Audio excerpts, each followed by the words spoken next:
সমাজের ফয়সালা মিম্বর থেকে আসবে ইনশাআল্লাহ।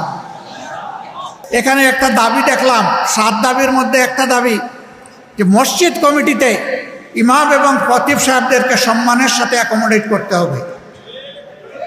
আমি আপনাদের এই দাবির সাথে একমত না।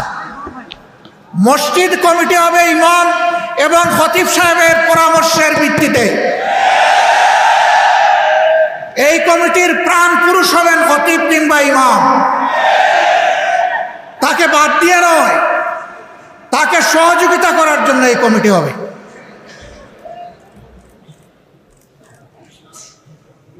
আপনাদের মর্যাদা কি ভাই? আমরা যখন জীবিত আপনারা ইমামতি করেন, আমরা পিছনে দাঁড়িয়ে যাই, আপনারা আমাদের ইমাম। আমরা যখন দুনিয়া থেকে বিদায় নেই তখনও আপনারা আমাদের ইমাম। শুধু ব্যতিক্রম এতটুকু, জীবিত অবস্থায় আপনাদের পিছনে দাঁড়াই, আর দুনিয়া থেকে চলে গেলে আমাদের লাশটা সামনে রেখে আপনারা দাঁড়ান।